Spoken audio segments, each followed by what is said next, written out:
Welcome, everyone.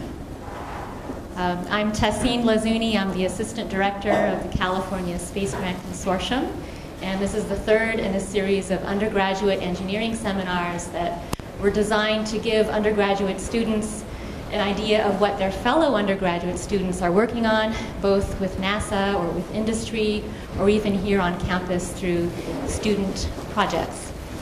So our speaker today is Jeff Friesen, and he's our third speaker. The first two speakers were in the spring. We had Deepak Atyam and we had Tim Wheeler.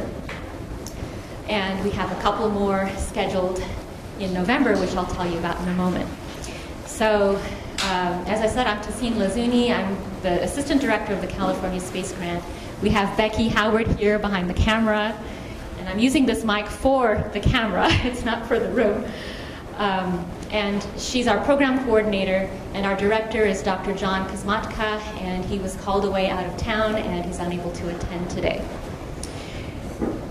So this undergraduate engineering seminar series is to give you all an idea of what research is done by undergraduate students. It's designed to inspire you, and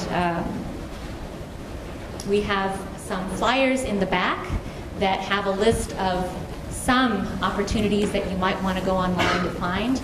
Most of them are at NASA centers, but there are many more that you can find on the NASA Education website as well as on the California Space Grant website. So let me tell you a little bit about the California Space Grant. We're headquartered here at UC San Diego, but we are for the entire state of California. We're one of 52 space grants in a national network of space grant consortia. There's one in every state, plus there's one in DC and one in Puerto Rico.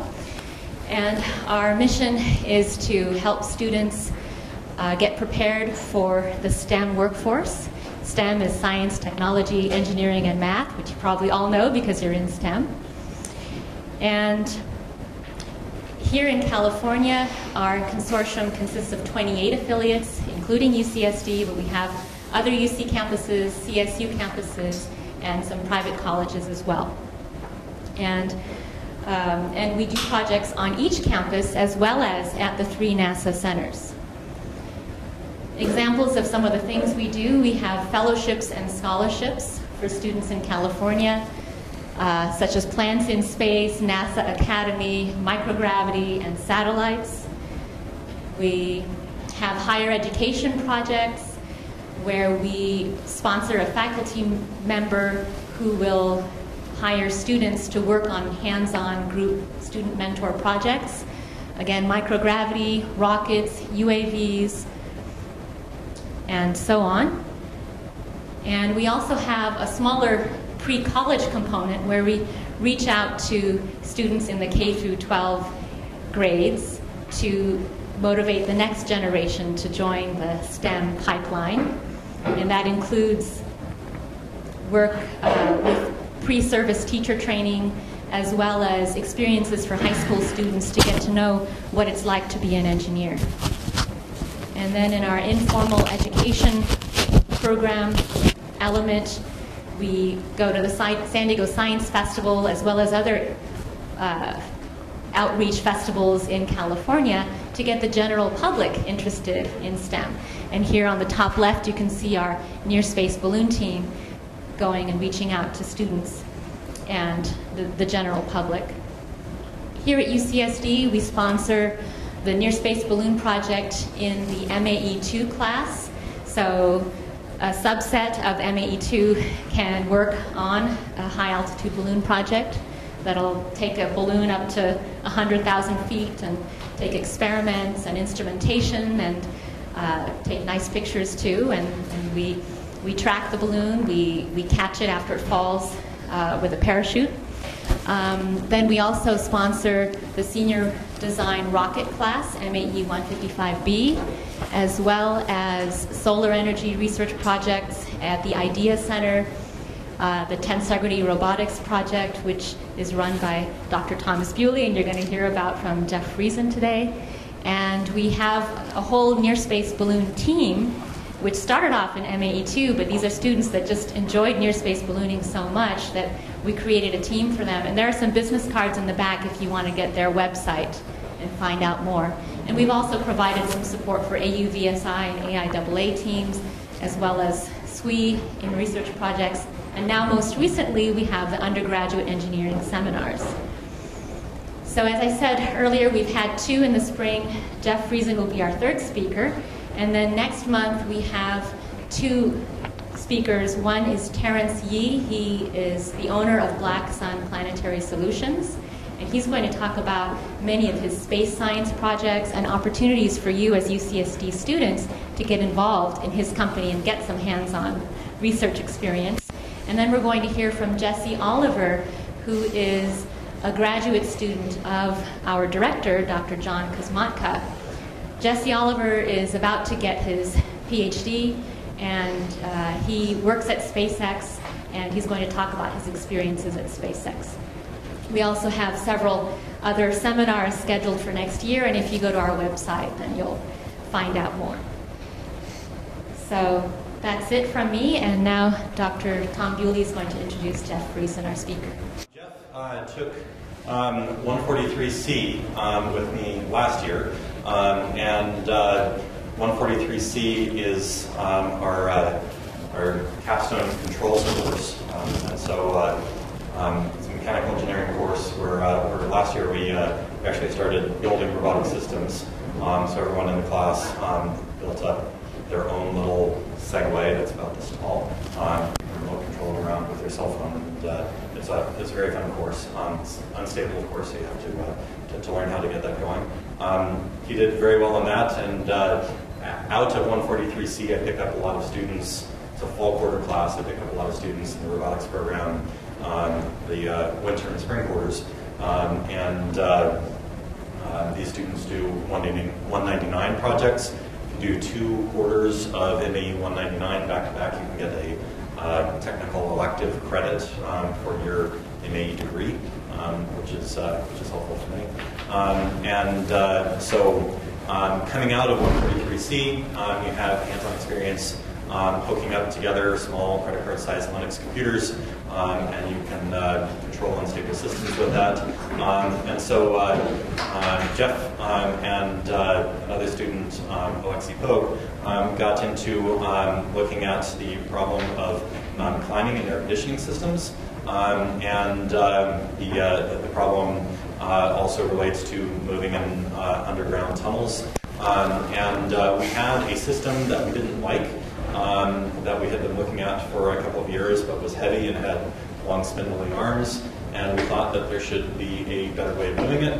And so Jeff and Alexei sat down with a clean piece of paper, and today he's going to show you what he came up with.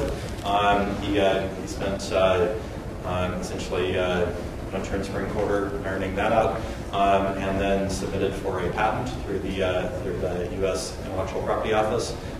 Spent the summer at SpaceX actually building the thing, and now we're pursuing NASA. Sorry, did I say SpaceX? Yeah. At NASA, we've had discussions with SpaceX about maybe making the next stage with them, and we're figuring out where it goes from here. So then now he has a fellowship. He's starting his PhD program here that's spun out of that undergraduate research experience. So it's a success story of what it's like to be an undergraduate involved in research here at UCSD. And so he'll show you his solution to this problem of climbing up ducts today. I'm going to be talking about Tensegrity Robotics and also just giving you an introduction to my research experiences. So first of all, I want to talk about just how you get involved with research at UCSD, or more specifically how I did. So first of all, if you haven't picked up on it, this is Friesen. PowerPoint so 2008. This is it's called Friesen. Check it out. Okay, so I mean, my first advice to you is just like, if you're ever offered a research opportunity, just say yes, even if it's like something that doesn't seem like you're interested in it, or it sounds kind of like random or off the wall. Like, whatever you're going to do is going to end up somehow being correlated with what you do in the future. And so even if you're just developing skills that are, that have to do with like how to ask the right questions, how to pose the problem, how to collect data, and like how to, have this experimental process, those are huge things. And additionally, you can make connections with cool people. Like I have all my friends from when I worked in the structural health monitoring laboratory here supporting me. So it's really awesome to just be able to make a lot of connections at your school. And so, you know, if you can get into a lab, do it. That's my advice. So the second advice is if you want to get into robotics research specifically, as Tom was mentioning earlier, I would definitely take 143C. So the key first steps are paying attention in all the controls courses you take if you're mechanical engineering. And if you're not, you can still take them as like technical electives. But yeah, if you want to get into robotics, take 143C because it's a really useful course and it's a lot of fun. And you get to build one of these little segways here. And it's just generally a good time. And then after 143C, when you get out, like try and set yourself up with a good 199 project, whether that be with Tom or with some other professor, whatever it is you're interested in. But 199 projects are great because you can do research, and then that research doesn't have to stay just within 199, so you're getting class credit, and then you can also parallel that with a research project. And if you can get something published, even if it's just a conference paper or anywhere, then it just kind of shows like that you are able to, you know, write a research paper, get it published, and that's huge for graduate school if that's what you're interested in. Okay, so that's all the advice stuff I'm going to give you. Now I'm going to get into kind of like this word tensegrity that we use that seems kind of strange. So tensegrity was technically first invented by an artist by the name of Kenneth Snelson who worked at Bauhaus. And so he just started tying sticks and strings together to make things look like they were floating because he thought it was pretty. And he saw like no structural relevance in it and just didn't really think it was overall very useful. He felt that it was impractical. But while he was at the Bauhaus, he was also working with Buckminster Fuller, who is kind of a crazy guy, and he just like saw this thing and like fell in love with it and actually kind of stole Snelson's idea a little bit, and they're not friends anymore. But because of that, he started building all these domes and stuff and saying that he was going to put domes over cities and lots of very crazy things that Buckminster Fuller is fond of. And it's kind of funny because, see, so he tried to do this large-scale thing here. He built this dome, but if you look very closely, you got the two people down here, and I think they're there just to distract you from the fact that there's a very thin cable right here because he had built this dome and it actually wasn't able to support itself. So they found out later if you want to build a dome like this, you should do kind of like a bi-layer configuration, but it's off topic. So anyway, so then like people kind of quit thinking about tensegrity because it wasn't that great for structures. It's really complicated to build, and it's good for space structures, but an interesting thing that came out of that was actually biotensegrity. So people started realizing that like, hey, the way our bodies are put together doesn't have anything to do with like the way robots are structured. There's no like, I don't have hinge joints and wheels and stuff. I'm built, you know, I have sticks and strings. I've got bones and I've got tendons and muscles. I've got fascia. And so like, what's interesting is your bones don't pass forces compressively most of the time. If they are, then you're going to have a lot of pain. You know, if your two of your like vertebrae are touching, you're going to have a lot of pain going on. So generally what happens is forces are passed through tension. And so people have gone ahead and made some cool little tensegrity models to model things like the human leg and stuff. And you can see how they move, and it's surprisingly human. You get this human movement without any real control, or, you know, it's just passively pressing on this thing, and yet it moves kind of like how you would expect a leg to. And similarly, here's like a model of a human torso. And so you can kind of see it just has that springy kind of compliant nature that is common to like mammals and animals and stuff. And so it's kind of compelling for if you want to build, you know, a robot that's going to move like a human. It almost doesn't make sense to start with a structure that's built with hinges and wheels and then do all this programming and control then to get back to the way that humans move. It seems like if you started with a structure that was like human and then actuated it, then it's more of like a forward approach to the problem. And so this is kind of a spinal column, and pay attention to the geometry of this. You can see it's very flexible, and so that's going to come up again.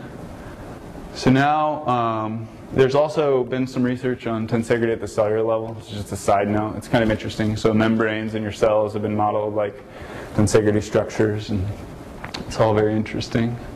And now I'm going to kind of touch on like what the lab that I went to work in at NASA was doing. So Tessin came to me and said, yeah, we want to have someone research, you know, with IRG. So that's the Intelligent Robotics Group at NASA. And so the first thing I did, and the first thing that you should do if you're ever going to work with a new lab, is go do your homework. Go look up what they've been doing, like what they're all about, and figure it out so that when you go into the lab, you sound like you know what you're talking about, even if you don't. So the first reason is kind of like what I was saying. If you want to build a robot with human-like, you should start with a human structure.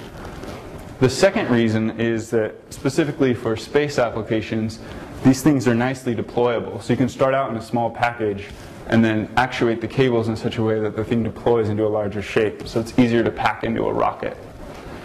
Thirdly is that the control is a pretty interesting problem, because everything about these structures is very coupled. And so if I pull one tendon, then the whole structure, everything about it moves. It's not like a robot where I can just pivot just one arm in a rigidly jointed robot. It's much more like interesting. And so these characteristics are kind of similar to how the human body works. And so it's interesting to try and apply bio-inspired controls to these structures because they couple nicely. And so you can see here, one thing that's interesting is like this cat has actually had, it's kind of sad, they cut its spinal cord, or its spinal column, so it's decerebrated. The central nervous system and its brain aren't connected to the legs. So it still has connections with the spinal cord, but you can see here it's actually still able to walk and run if they hang it over a treadmill, and it's because all the control of the legs and the motion is distributed into the spinal cord. And so it's through a network of what they think is central pattern generators that this happens. So, moving forward, and if you want to Google more, there's tons of stuff. If you go on the guy who runs this little tensegrity section of the lab, magicalrobot.org is his blog, and it's pretty interesting. So these are some of the projects that were already underway at the lab, and I got to help out on a lot of these, and I helped with some of the finer design points, and it was a lot of fun. And so here, this is one of their mission concepts. So you start out with this little ball, and it's like a little tensegrity ball, kind of like you saw in the last video, and you can essentially pack it up, put it in a rocket, launch it to the moon, and then just drop it. And because it's lightweight and strong, you don't even have to have an airbag for when it collides with the planet. The idea is that you could just drop it and it'll just make collision from orbit, bounce, and then you can just start actuating the cables and roll around. So your landing and your actuation are all in one package. So here's kind of like a little video showing the idea of the locomotion. So you see there's the same deploy video I showed earlier, and then you can just throw it down. See, and since it's so compliant, it can just bounce and it can roll. And the same thing, because of that compliance, it doesn't need to have all this planned motion with its legs and know everything about its environment. If it's sitting on an uneven surface, then the thing's just going to bend and still make proper contact with the surface. And so you can see here it's even able to roll along hills and stuff, and it doesn't really have any knowledge of the fact that it's on an incline. So there's two different control strategies they're using to control this little ball. One of them is pretty interesting. It's just like an evolutionary algorithm. So they just run the thing 1,000 times with a bunch of different varied control policies, and then just see which ones work the best, and then just breed them and create new generations. And so if you look here, you can see kind of like it's pretty cool. It's able to roll and move along, and it's interesting. It's unplanned, so it doesn't know what direction it's going. And then additionally, this is a controller that's CPG, and it has a lot of sensory input. But because of that, it's able to do a lot more stuff, and it's a lot more robust. But you need some really, like a lot of sensors, like position, height, and like incline angle, and it's really hard. So then we've built some hardware prototypes. This one just has 6 actuators, and it can kind of roll. So the thing is feasible. So in the other ones, the full controller had 36 actuated cables inside of it. This one only has 6, but it's still actually able to roll. So there's been some research into like under actuating these things and still getting them to move around. But this one's real slow because the actuators are they don't have a lot of power, and they're just not that fast. So that was pretty much the Super Ball robot that they've been working on. Then they also have this Tetraspine robot, which Brian Teets is working on, and the idea is just to make a snake, essentially, by connecting cables, kind of similar to the way we saw that spinal cord earlier. And so you can see it'll crawl along and move along bumps, and it doesn't have any external knowledge of its environment. And essentially the model for its controller is taken from a cockroach brain, so it's about as smart as a cockroach, which might be pretty smart, I don't know. It's smarter than me. And then you can see he implemented it in some really messy hardware. And that's why you just cleaner wiring, so people take you seriously. But it's confirmation of the concept, but it needs to be fixed up, and they have a new version on the way. So anyway, enough of other people's research. So now I'm just going to talk about how we kind of formed this question. So Tom talked about how initially we kind of had, so this is the one that was developed inside of our lab for climbing through ducts, and it's very, very heavy, and limbs aren't even close to strong enough to lift itself up vertically. And so it's kind of it's a super common problem in robotics if you're trying to climb vertically, that you're just running into all these issues of huge moments at your joints, so then you need bigger actuators, and then once your actuators are bigger, then your robot's heavier, so then you need bigger actuators, and it's this positive feedback loop that's really bad. And so we thought that this might be a nice fit for a tensegrity problem because they're so lightweight. And they're compliant, so if you run into small irregularities in your duct, in theory you can just kind of bend by them, right? And some snake robot, I don't even know anything about it, but the picture was cool. So the idea was that, the first idea we had was Tom's idea, and he said, hey, what if we just took these off-the-shelf linear actuators, strapped them together in a tetrahedron, and just threw that thing in a duct and let it, essentially, it climbs just like you would climb. It puts its arms out, and it lifts its legs up and puts them up in a new position, contracts, lifts up again, and it just successively wedges itself through a duct. And so we built that, and it worked pretty well. It was really slow and kind of heavy, and it wasn't really tensegrity. It's more just kind of a truss structure that's actuated. And so it was a good first step to just get us thinking about the problem.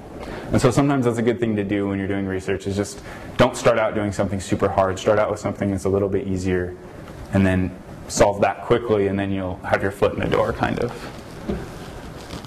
Okay, so then we had been playing with linear actuators, and this kind of went in parallel with the other robot that I'm going to talk about, but we thought it would be nice to have maybe a lighter linear actuator that had a little bit larger percent change in length. And so this was kind of our first idea of it. You could have a 4-bar linkage and reel the strings. This was Professor Skelton's idea. So, and then we just kind of expanded on this idea and said, well, hey, we want it to be able to change all the way. And so as you go, the aspect ratio of how you want to change the length of the strings is changing. So you actually end up needing cams when you reel the string in if you want to do this with one motor.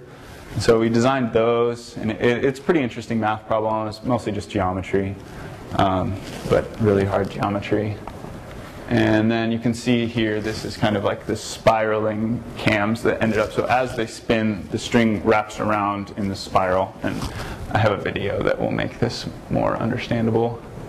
So you can see it kind of reels the strings in through those holes, and then they wrap up and around these cams. And so you can see up close here what's going on is as they turn, the string is coming in and reeling around. And so we built that we machined it, and the problem was that it wasn't me machining it. It was one of the undergraduates in our lab, and he didn't do the best job.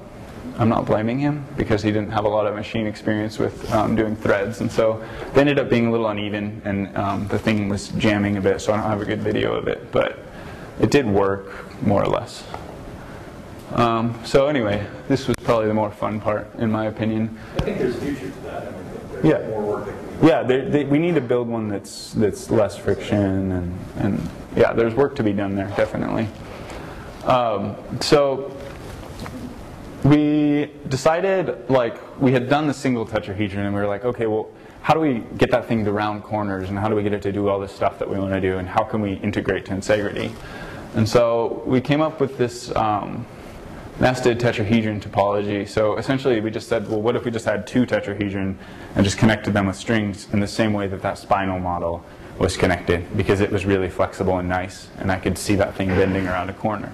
So we decided to, like, start out with a topology like this and start thinking about it, and start thinking about how we would actuate all the cables and how you reel them in. And it's more complicated than it sounds at first. And it sounds pretty complicated.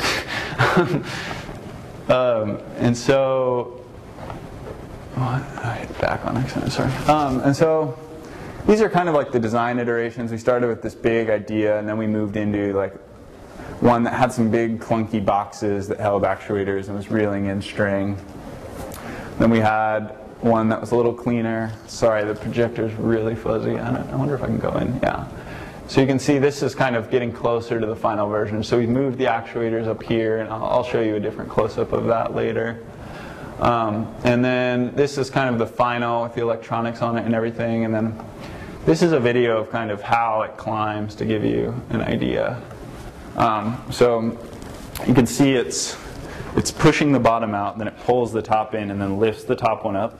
And to lift the top one up, you shorten these saddle strings, and then once the bottom's contracted, all you have to do is pull these strings in to pull the thing back up. And so that's just if you're climbing down a straight duct, and turning and stuff is another problem. Whoa, I don't know why I did that. So moving forward, so these are just some highlights of the design. So this is kind of that gearbox that you saw at the top. And so what it has in there is right here is a worm gear configuration. And the nice thing about worm gears is they aren't back drivable. So once you tighten the string up, you don't have to keep applying voltage to your motor to keep the thing pre-tensioned, right? Because you always want those strings to be taut so that the thing isn't just loose and getting tangled on itself. And so that was kind of a nice feature that we had on there. And then another feature that was interesting is that the cross-sectional area of this thing is quite a bit less than probably you would get with a rigidly jointed robot with those big heavy actuators. And so it might be possible, if you waterproofed the thing, to send it into a duct that was still working, and you wouldn't have to shut it down to do an inspection. Another interesting thing that we just noticed was that I just decided to throw this in here is you can see that it actually surprisingly resembles like the topology of a human shoulder, which is weird because we started with the spine model. But the degrees of freedom and how it rotates, it's pretty analogous to how your muscles are oriented in your shoulder, with the exception of the fact that you have the ball socket here that's kind of serving the purposes of these saddle strings to handle compressive loads. And so there's still fascia in between the ball socket and where that connects, kind of doing some tension, and there's some compression. It's a little bit of a hybrid. It's not a pure tensegrity like we're working with here. And so then we were like, okay, well, how are we going to control this? And so one of the guys in the lab, Ken Collards, helped me a lot with this at NASA, and he was just a really smart guy. And so that was like one of the best parts about working there, was you'd have a problem and there would just be some genius nearby to be like, oh, here, like, let me help you. And they were so nice. It was incredible.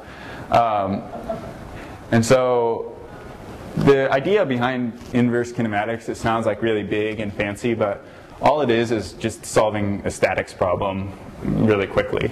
And so what you do is you just set up the problem and you say, okay, well, I know where I want my two tetrahedrons to be, and I know what orientation I'm in, hopefully, and I know what I'm running into. So I know all the external forces that are being applied to my structure, and I know where I want it to be.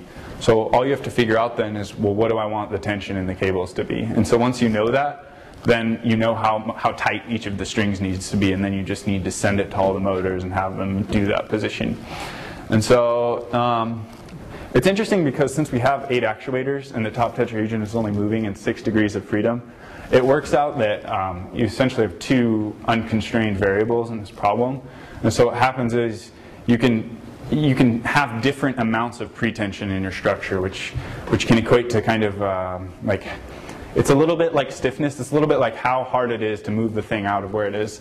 And it's it's really nice for if you're trying to do different things, and I'll show you some data later to show you what I mean by that. But you can kind of have one mode where you minimize and say, like, just give me just enough tension to be in that position, but no more. And then you just do a little optimization, find that bottom point, and you can do that optimization super fast, like 100 times a second on a slow computer. No problem. It's just a really easy linear algebra problem. But so then moving forward is just, we decided to test this controller and see how it worked. And so we constructed a physics model using NTRT, which is something developed in the lab I was at. It's just they took a physics simulator for a video game, basically, and built a bunch of tools for building tensegrities inside of it. So it makes it a lot easier to just construct your tensegrity structure and connect some wires and just see what happens when you input different commands to it. And it's going to be open source soon, so if you're interested in this kind of thing, keep an eye out. And so you can see I've hooked it up to a leap motion module, which just is watching my hand position because it seemed like an intuitive way to control the thing. Since it's in 6 degrees of freedom, I don't want to have like 6 little joysticks. And so as I move my hand around, you can see that this is the control command here. And so this is where I want it to go, and then that is where it's actually going in the physics simulator. So this is running in real time. And you can see it tracks pretty well. It's a static controller, so it doesn't know that anything's moving. It doesn't have any knowledge of the time domain. But if you wait long enough, it always settles out to where you want it to go. So here is how it worked when we implemented it on the robot we built, which took some time. And it's hard to see. I don't have the video with overlay on here, but essentially it's pretty much following, but you can see it's really jerky. And so we chalked that up to there's 2 things happening. One is there's some inconsistent friction in that worm gear setup because we were using some acetyl gears, and also we had some communication issues over, we were running I2C over long wires, and it was a bad plan. So there's some improvements to be made still, but it's definitely a proof of concept, and hey, this works. And you can see there how you would kind of wrap around the corner of a duct because it's able to bend over 90 degrees to get around a corner. Moving forward, so this is just kind of some results. So this is from the physics simulator. What we did is just commanded it to translate to a bunch of positions laterally, and then we just evaluated the average nodal error, so the average distance, all the points were away from where you wanted them to be. And so you can see here that on average the maximum error was 1.2 centimeters, and this was when we set the pretension in each cable to be 1 Newton per meter, which is confusing because that sounds like a stiffness, but it's a force density. So it's like if your string is 10 centimeters long, then you have 0.1 Newton tension in there. So the lowest tension in one cable was like 0.1 newtons. And you can see here basically that the maximum force was when the thing translated way out to the corner was like 30 newtons. And if you keep moving forward, then on this one we said, hey, let's have more pretension. You know, the minimum pretension is going to be 16 times as high. And so that corresponds to about like 1.6 newtons in the minimum cable. And so here you can see that the error went from the maximum being 1.3 centimeters to 0.3 centimeters. So we're much closer to where we want to be. So if you want to do something more precisely, you can just crank up this pretension and get your structure to where you want it to go. But then you pay a price for that, and that you can see here the max force, the highest force in one cable is almost double, which means you're going to spend more energy. And so this is the same kind of plot, but for rotation. And so the thing spun this way, and then tipped like this. And then we just plotted the max force and the nodal error. And you can see, interestingly, that the max force here is almost kind of corresponding to the error. And so the higher force you have, the higher error you have, which has to do with kind of just errors in your model.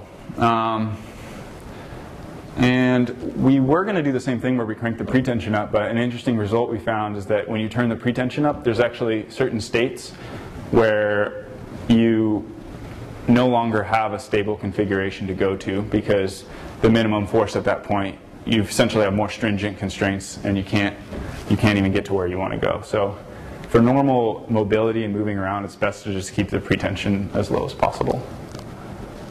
So this is from the hardware test. I just analyzed the video and compared the command to where it was actually going. And so even though the controller wasn't exactly tuned right and I'd only had it working for about 3 days, you can see we're still doing pretty well as far as tracking, with the exception of you can see these jumps here where either the actuator was sticking or the communication wasn't going through very well.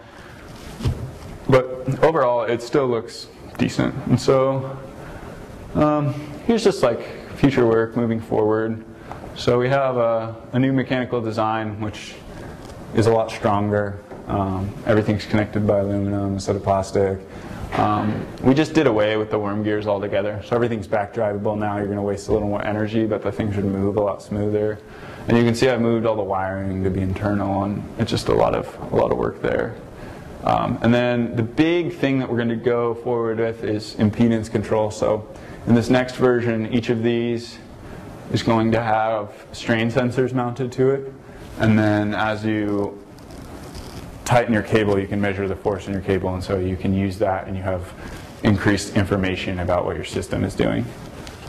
And so that is about all I've got. Do we have any questions? Yeah. What software do you use mostly? I don't say the physics simulator. So the physics simulator is actually, it's just Bullet. So you're just using like CMake to compile these little apps. And for all the 3D modeling stuff that isn't physics simulated, it's just SolidWorks. SolidWorks is something that you don't need to take a class to learn. So if you're an ME or an AE, you should get a copy of SolidWorks and just put it in some and go through the tutorials and pick it up. Once you have that, you can start redesigning stuff and doing stuff. It's an essential piece of the community. Available on all schools and computers. Yeah. Is SolidWorks is it free for students? If you join the right organizations, yeah. So like a lot of, if you join any of like the on-campus like clubs, like Rocket Club or whatever, they'll get a bunch of copies of SolidWorks for student edition for free. Yeah. I understand with Tensegrity, some of what it works, how it works, that you pull cables and increases tension and stuff, but I didn't understand how that kind of a system you can accomplish for the robot to move the upper piece higher. Do you use some sort of pulley system or something like that? Right, yeah. That's actually one of the most confusing parts about the robot, I think, is that it seems almost kind of like magic the way, you're able to get it to move upward right in here. And so what's happening is you can imagine there's cables connected from here to here, here to here, here to here. Yeah. Yeah. There we go. And so these cables here, when you tighten them, they're pulling the whole thing upward. And so that's where you're getting the upward force from. Yeah. Does the ideal cable in a Tensegrity robot have any elasticity to it? It depends what you want, right? So that's one thing that is nice about these Tensegrity structures is if you want to introduce compliance, it's not a very tough question. It's just like, okay, we'll just put a spring in series with your cables and then the whole thing's compliant. But if you want a really stiff structure, then yeah, you can just use a really stiff cable and just tighten the thing down, and then it's going to be really stiff the way you want it. So it just depends on what your problem is. Mm-hmm. Yeah, all right. What was for you the most difficult part of this whole process? Or maybe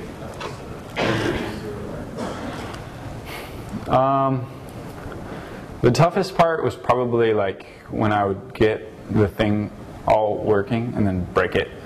So I broke it like 8 times, and it broke my heart.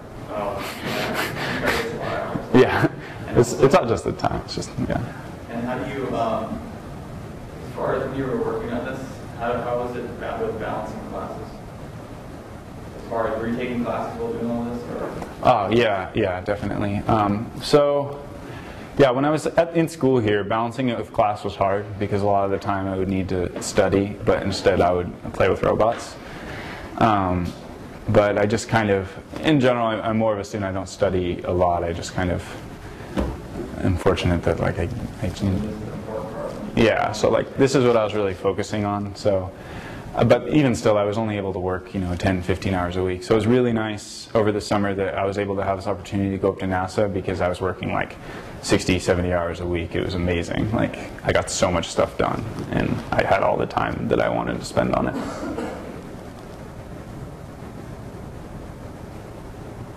Anyone else? Yeah. How did you get the position at NASA? Like, what process did you have to go through to actually get that position and work there at NASA? Honestly, I just took 143C, and then Tom just got in contact with me and was like, "Hey, like, there's this opportunity out there. Would you potentially be interested?" And I was like, "Yeah, definitely. That sounds awesome." So he applied. We found out that there was this opportunity, so he applied to it. yeah. Mm-hmm. Were you involved in any clubs or organizations in high school that got you interested in robotics? I was in Rocket Club here, and so that was a lot of fun. And then I also, I was a TA for MA3 for 2 quarters, so I was doing a lot of helping kids just build robots there.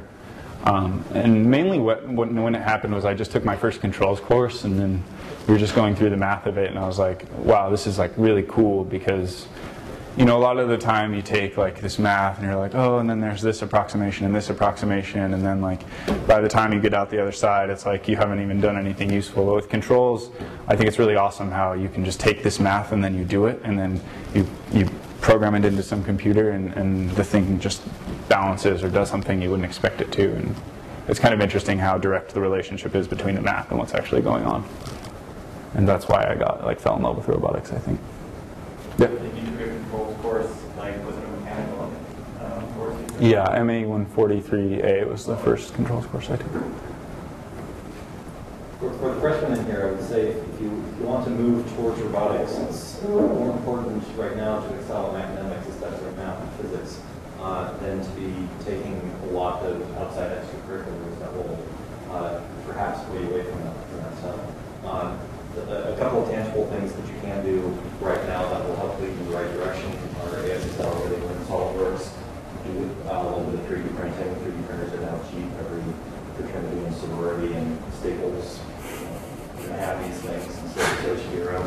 So run SolidWorks and learn how to express yourself in 3D using a 3D printer. Of course, you're learning how in the freshman classes now.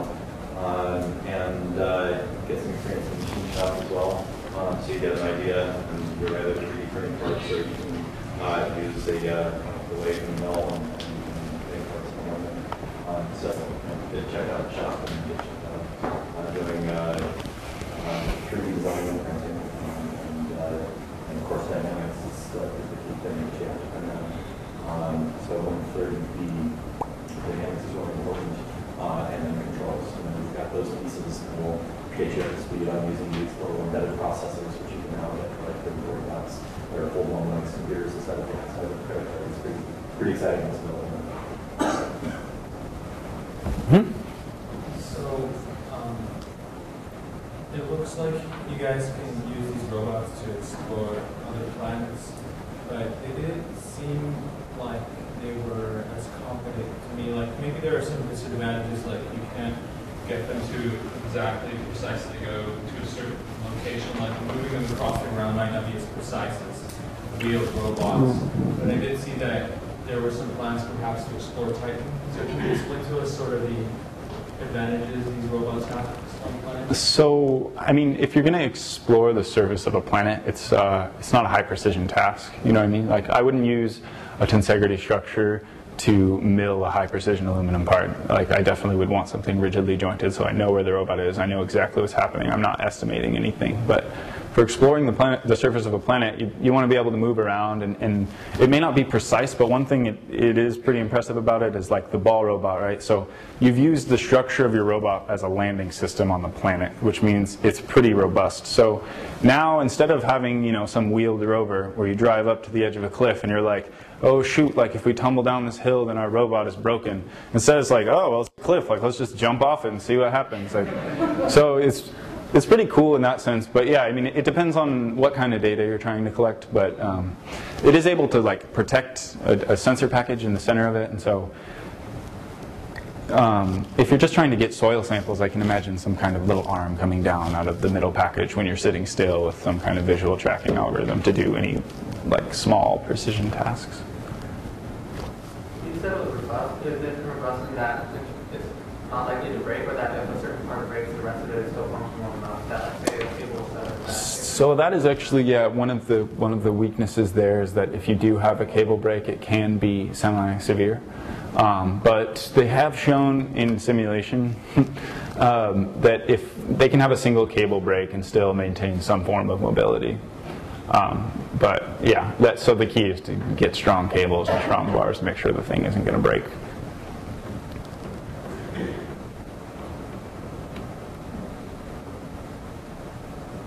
There's a lot of commercial ventures going into space now too. It's kind of interesting. There's do you know who's sponsoring this